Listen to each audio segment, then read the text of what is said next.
안녕하십니까? 제2의 인생연구소 소장 박소명입니다. 지금까지 제2의 인생 시리즈에서는 1부에서 퇴직 이후의 경제 전략, 2부에서 노년의 건강 루틴을 함께 이야기했습니다. 어떤 분들은 이렇게 말씀하시더군요. 그동안은 그냥 되는 대로 살아왔는데 이제야 내가 내 인생을 어떻게 꾸려야 할지 조금 알 것 같다고요. 그 말이 참 와닿았습니다. 우리는 평생을 일하고 자식 키우고 가족을 책임지며 살아왔습니다. 그래서 정작 내 인생을 어떻게 살 것인가에 대해 깊이 생각해 볼 시간이 없었던 분들이 많습니다. 그런데 이제는 상황이 바뀌었습니다. 퇴직을 했거나 은퇴를 앞두고 계시고 자녀들도 성장해서 부모 손이 덜 가는 시기가 되었습니다.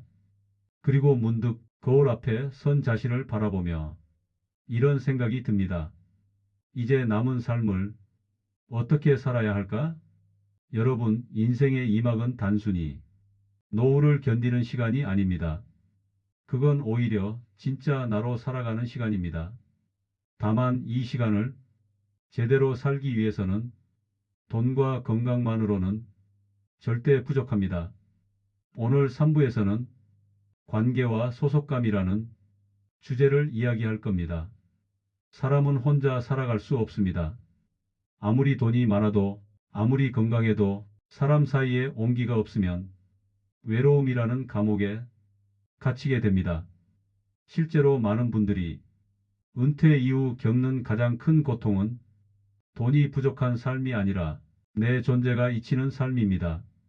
가족에게서도 사회에게서도 그리고 친구에게서도 점점 멀어지고 고립되는 느낌. 그건 생각보다 훨씬 깊은 상처를 남깁니다. 그래서 이번 시간에는 배우자, 친구, 자녀와의 관계를 어떻게 다시 회복하고 정립해야 하는지에 대해 이야기할 겁니다. 특히 은퇴 이후 부부관계는 그 사람의 노후 전체를 좌우할 만큼 중요합니다. 하루 종일 마주 앉아 있으면서도 말 한마디 안 나누는 부부 생각보다 굉장히 많습니다. 이제는 함께 걷고 함께 요리하고 함께 이야기하는 습관이 필요합니다. 그게 바로 노후의 안정감을 지켜주는 생활 루틴입니다. 또 하나 중요한 건 노년의 친구 관계입니다. 나이가 들수록 인간관계가 줄어드는 건 자연스러운 현상이지만 그렇다고 혼자만의 섬에 갇혀 살 필요는 없습니다. 명절에 안부 문자 한 통 보내기, 기념일에 전화 한 번 걸기, 한 달에 한 번 정기 모임을 만들어서 사람들과 웃고 떠들 수 있는 자리를 만드는 것, 이런 작은 행동들이 외로움을 이기는 강력한 백신이 됩니다. 그리고 마지막으로 자녀와의 관계. 부모의 입장에서 자식을 향한 사랑은 당연한 것이지만 이제는 간섭이 아닌 지지자로서의 거리를 지켜야 할 때입니다. 자녀의 삶은 자녀의 몫이고 부모는 이제 내 인생을 돌보는데 더 집중해야 합니다. 도와줄 수는 있지만 기대하거나 의존하지 않는 자세. 그게 진짜 독립입니다. 그리고 사부에서는 이 모든 관계의 바탕이 되는 내면의 태도와 삶의 방향성, 즉 마음가짐과 취미에 대해 이야기할 겁니다. 어떤 사람은 은퇴 후 봉사활동을 통해 삶의 의미를 찾고 어떤 사람은 여행기나 수필을 쓰면서 자기만이 철학을 정리합니다. 또 어떤 사람은 하루 1시간씩 그림을 그리며 생애 처음으로 내가 진짜 좋아하는 일을 시작합니다. 취미는 그저 심심풀이가 아닙니다. 노후를 무너지지 않게 붙잡아주는 정서적 기둥입니다. 그리고 마지막으로 우리가 피하지 말아야 할 주제, 죽음에 대한 준비입니다. 유언장 작성, 연명의료의향서, 디지털 자산 정리 같은 현실적인 이야기지만 이건 곧 삶을 정리하는 태도이자 남은 시간을 더 단단하게 살아내기 위한 준비입니다. 오늘 우리는 이 두 가지 관계와 내면의 태도라는 큰 축을 통해 인생 이막의 정중앙으로 들어갈 겁니다. 그리고 이 이야기를 통해 여러분 삶의 방향이 조금이라도 뚜렷해지길 바랍니다. 다음 시간에는 5부 주거와 환경, 6부 기술 적응에 대한 이야기도 차례로 준비되어 있습니다. 거창할 것 없습니다. 작은 변화 하나하나가 결국 여러분의 인생을 다시 일으켜 세울 겁니다. 그럼 이제 관계와 소속감에 대해 본격적으로 이야기해 보겠습니다. 퇴직 이후 가장 조용히 무너지는 게 뭔지 아십니까? 바로 사람 관계입니다. 직장을 떠나고 역할이 사라지고 나면 사람들은 점점 연락을 끊습니다. 그럴수록 나도 점점 안 나가게 되고 어느 순간 집 안에만 머무르게 됩니다. 그런데 말입니다. 이건 단순한 외로움의 문제가 아닙니다. 관계의 단절은 삶의 활력을 앗아갑니다. 그리고 무기력은 곧 건강과 정신, 모든 걸 무너뜨리죠. 첫 번째로 배우자와의 관계를 다시 세워야 합니다. 은퇴 후 하루 종일 집에 있는데 서로 말도 없고 같이 있는 시간이 불편하다면 그건 앞으로의 인생이 매우 고달파진다는 신호입니다. 부부가 더 가까워져야 할 시기에 서로를 피하게 되면 외로움은 2배, 불편함은 3배가 됩니다. 이제는 함께 시간을 보내야 합니다. 걷기, 요리, 대화, 거창할 필요 없습니다. 단 10분이라도 같이 식사 준비하고 동네 한 바퀴 돌면서 이런저런 이야기를 나누는 것, 그게 노년 부부 사이의 정을 다시 데워주는 루틴입니다. 두 번째는 친구 관계 유지입니다. 친구는 절대 자연스럽게 유지되는 존재가 아닙니다. 의도적으로 시간 내고 연락하고 찾아가야 이어지는 인연입니다. 매달 한 번 정기 모임을 만든 분이 계셨습니다. 그분은 말합니다. 이 모임이 없었으면 내 인생 정말 재미없었을 겁니다. 그 정도로 중요합니다. 누군가 내 이름을 불러주고 나를 기다려주는 자리가 있다는 건 삶의 에너지를 되살리는 힘입니다. 방법은 간단합니다. 안부 문자 한 통, 생일에 카톡 하나, 혹은 커피 한 잔 하자는 제안, 그게 친구 관계를 살리는 시작입니다. 세 번째는 자녀와의 관계입니다. 은퇴 이후 부모가 가장 헷갈리는 게 바로 어디까지 도와주고 어디서 멈춰야 하느냐입니다.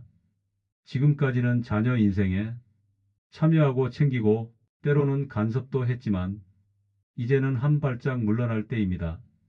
간섭에서 지지로 자녀는 자신의 삶을 책임질 나이입니다.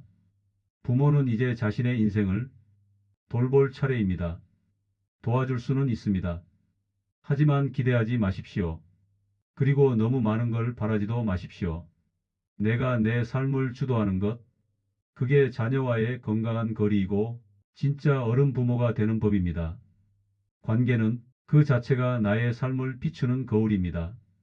내가 누구와 어떻게 연결되어 있느냐에 따라 내 감정, 내 건강, 나의 하루 루틴이 완전히 달라집니다. 이제부터는 어떤 사람들과 어떻게 이어갈 것인지 선택하고 실천해야 합니다. 제2의 인생에서 가장 따뜻한 동행을 다시 시작해 보십시오.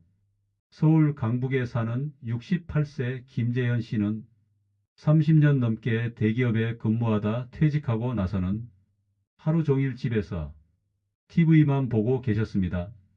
아내와는 대화가 줄고 식사 시간에도 각자 휴대폰만 들여다보는 날이 대부분이었죠. 어느 날 아내가 조용히 말했습니다.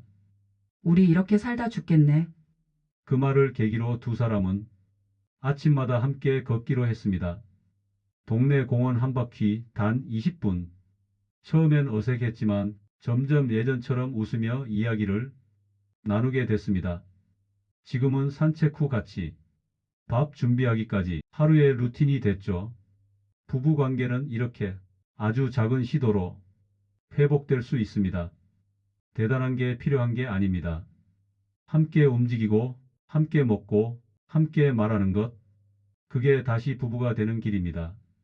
두 번째 사례는 전남 순천에 사시는 72세 장정의 어르신입니다. 오래된 친구들과 점점 연락이 끊기고 손주 봐주는 일마저 끝난 후 혼자 사는 시간이 외로움으로 채워졌다고 합니다. 그러다 우연히 읍사무소에서 운영하는 실버 난타 교실을 알게 됐고 주 1회 참석하며 세상을 다시 열기 시작했습니다. 그곳에서 비슷한 처지의 친구들을 만나고 끝나고 나면 근처 분식집에서 떡볶이도 같이 나눠 먹습니다. 장할머니는 말합니다. 여기 나와서 두들기고 떠들고 웃고 나면 하루가 덜 외롭고 내가 아직 살아있다는 느낌이 들어요. 지역 커뮤니티, 문화센터, 교회 모임, 동호회 같은 모임은 그 자체가 노년의 정신 건강을 지키는 방파제입니다. 무조건 나가야 합니다. 사람 속에 있어야 내 감정도 순환됩니다. 세 번째 사례는 서울 은평구에 사시는 65세 정명수 씨입니다. 아들과 며느리, 손주와 함께 살던 정 씨는 자녀 부부와의 갈등으로 큰 스트레스를 받았습니다. 생활 방식 차이, 의견 불일치, 사소한 생활 소음까지 결국 건강까지 나빠지기 시작했죠. 상담을 통해 그는 결단을 내립니다. 이제는 내 삶도 살아야겠구나. 작은 원룸으로 이사했고 아들과는 주 1회 통화만 합니다. 그리고 매일 아침 단골 도서관에서 책을 읽으며 하루를 시작하죠. 정 씨는 말합니다. 손주는 귀엽지만 이제 난 내 평온을 더 지키고 싶어요. 자녀와의 관계도 가까울수록 좋다는 고정관념을 버려야 합니다. 지나치게 밀착된 관계는 서로에게 해가 됩니다. 적당한 거리, 절제된 간섭, 그리고 독립된 생활이 건강한 가족 관계의 기준이 되어야 합니다. 이처럼 각자의 삶에서 관계가 무너질 수도 있고 다시 세워질 수도 있다는 것, 이 사례들이 증명해 줍니다. 핵심은 내가 먼저 변화하는 것입니다. 기다리지 마십시오. 상대가 먼저 변하길 기대하지 마십시오. 먼저 안부를 묻고, 먼저 손을 내밀고, 먼저 내 삶을 열어야 그 관계도 살아나기 시작합니다. 관계는 나를 위해 필요한 겁니다. 외롭지 않기 위해, 내 마음이 무너지지 않기 위해, 그리고 다시 웃을 수 있기 위해. 지금 당신 곁에 있는 사람들, 그리고 당신이 연락할 수 있는 사람들, 그들과의 인연을 다시 따뜻하게 연결해 보십시오. 그게 제2의 인생의 가장 든든한 기반이 되어줄 겁니다. 이제는 사부 마음가짐과 취미라는 주제로 이야기 나누겠습니다. 50대 이후 특히 은퇴를 지나고 나면 사람들은 종종 자신에게 이런 질문을 던지게 됩니다. 이제 나는 뭐 하며 살아야 하지? 나한테도 의미 있는 하루가 있을까? 경제도 건강도 어느 정도 잡혔지만 삶이 허전하다는 느낌, 아무도 부르지 않고 아무 곳에도 소속되지 않은 느낌, 그 공허함은 생각보다 깊고 오래갑니다. 그래서 중요한 것이 바로 마음가짐입니다. 그리고 그 마음을 단단히 붙잡아주는 것이 취미죠. 삶은 늘 외부와 싸워야 하지만 노년은 오히려 내면과 화해하는 시간입니다. 이제는 더 이상 누군가를 만족시키기 위해 살 필요 없습니다. 가정을 지탱하느라 희생했던 마음도 직장에서 감정을 눌러가며 살아온 시간도 이제는 내려놓을 수 있습니다.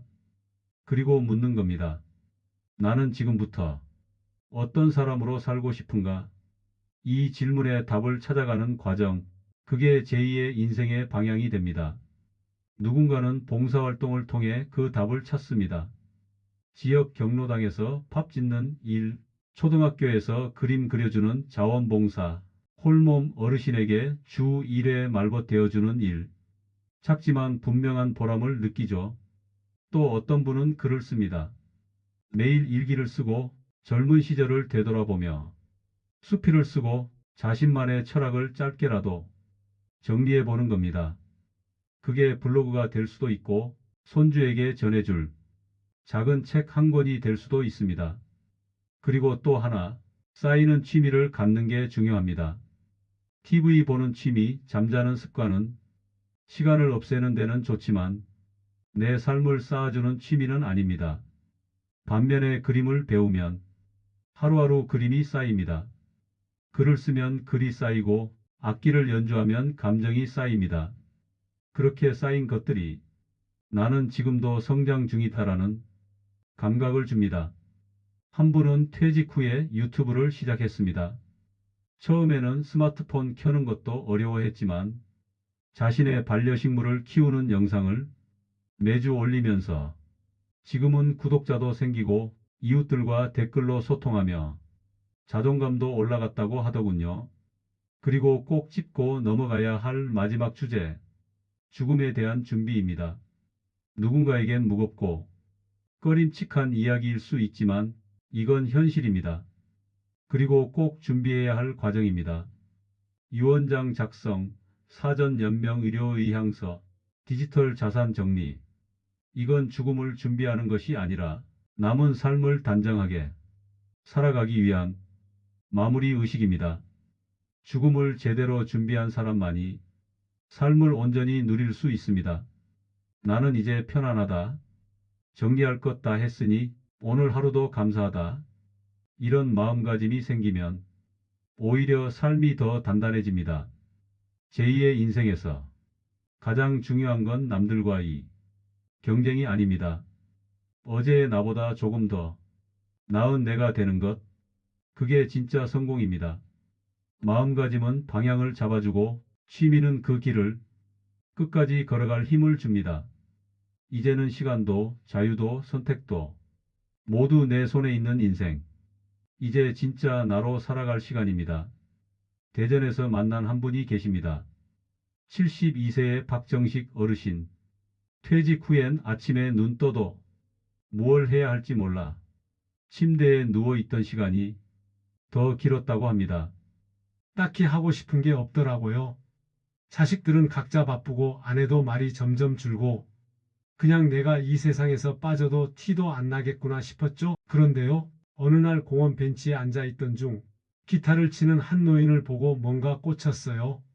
그날 바로 3만원짜리 중고 기타를 샀고 유튜브로 독학을 시작했습니다. 처음엔 손이 아프고 음이 이상했지만 2달이 지나고 사랑으로라는 제목의 노래를 완주했을 때 이분은 다시 살아있다는 걸 느꼈다고 하더군요. 지금은 지역 노인회관에서 일주일에 한 번 노령층 대상 통기타 수업을 하고 계십니다. 그분이 마지막에 이런 말을 하셨어요. 기타는 내 손에 쥔 생명줄이었어요. 내가 아직 뭔가 할 수 있다는 걸 느끼게 해줬죠. 취미는 단순한 놀이가 아닙니다. 삶을 다시 끌어올리는 손잡이가 될 수 있습니다. 또 한 분, 인천의 69세 김선옥 여사님. 남편을 먼저 보내고 나서는 집에 혼자 있으면 너무 조용하고 손주 돌보는 것도 끝나고 나니 허무함이 밀려왔다고 합니다. 어느 날 딸이 건네준 작은 노트 한 권. 엄마, 하루에 한 줄만 써봐. 그 노트에 첫 줄로 이렇게 쓰셨대요. 오늘 김치찌개에 소주 한 잔 했다. 그걸 시작으로 다음엔 남편 생각이 나서 울었다. 또 그 다음엔 옛날에 친정엄마가 해준 된장국 맛이 그립다. 그렇게 글을 쓰기 시작했고 지금은 100쪽 넘는 수필을 쓰셨습니다. 지역 도서관 시니어 글쓰기 모임에도 참여하게 됐고 책 한 권 내보자는 제안도 받았답니다. 글을 쓰니까 내 안에 있던 기억들이 다시 말을 걸어와요. 슬픔도 추억도 다 나와 함께 살아있다는 걸 느낍니다. 삶을 의미 있게 만드는 건 거창한 무언가가 아니라 지금의 나를 기록하고 기억하고 표현하는 일입니다. 서울 마포의 66세 임동수 씨는 조금 다릅니다. 퇴직 후 뭔가 제대로 남기고 싶다는 욕심이 생겼답니다. 그래서 시작한 게 유튜브. 그런데 그 주제가 자기 도시락 리뷰입니다. 혼자 차려 먹는 밥상을 매일 영상으로 찍고 오늘의 반찬, 가격, 조리법, 먹은 후 감상평까지 소개합니다. 구독자요? 많지는 않아요. 근데 누가 제 밥 보고 저도 오늘은 저렇게 먹어야겠다. 댓글 달아주면 그날은 안 외롭습니다. 이분은 편집도 혼자 배웠고 자막 넣고 썸네일 만드는 것도 다 독학했습니다. 젊었을 땐 남 밥상만 차렸는데 이제는 내 밥상이 내 방송이 됐어요. 이게 내 인생 최고의 성취예요. 자기만의 시간을 콘텐츠로 쌓아가고 누군가와 연결되는 느낌, 그게 은퇴 후 자존감을 살리는 큰 힘이 됩니다. 마지막으로 한 가지, 죽음에 대한 준비에 대해서 이야기할 분이 있습니다. 수원에 사는 70세 노영재 씨는 자식들 눈치 안 보려고 유언장과 사전 연명 의료 의향서를 혼자 작성했다고 합니다. 인터넷에서 양식을 내려받아 직접 작성하고 차필로 서명하고 복사해서 한 분은 자녀에게, 한 분은 자신이 보관하고 계시죠. 내가 어떻게 떠날지는 내가 정하고 싶었어요. 그게 자식에게도 부담을 덜 주는 거고 나도 내 인생을 내 식으로 마무리하는 거니까. 그 준비를 하고 나니 오히려 마음이 편해졌다고 합니다. 죽음을 정리했더니 삶이 또렷해졌다는 말, 참 인상 깊었습니다. 죽음은 끝이 아니라 남은 삶을 더 단정하게 살기 위한 정리입니다. 그 정리를 해두면 지금의 하루하루가 더 소중해집니다. 정리하자면 이렇습니다. 취미는 내 삶을 쌓게 하고 마음가짐은 그 삶을 흔들리지 않게 해줍니다. 제2의 인생은 남을 따라가는 게 아니라 이제부터 나를 위해 살아가는 여정입니다. 남의 기대 말고 내 감정, 내 리듬, 내 방식대로 지금이라도 당신 인생의 주인으로 돌아오시기 바랍니다. 여러분, 여기서 잠깐. 이 채널은 당신의 제2의 인생을 끝까지 함께할 동반자입니다. 지금 바로 아래 버튼 눌러서 구독, 좋아요, 알림 설정해 주십시오. 구독하셨을까요? 감사합니다.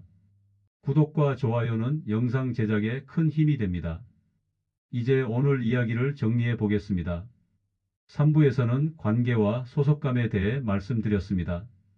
퇴직 후 사람들과의 관계가 끊어지면 몸보다 먼저 마음이 병든다고 말씀드렸죠.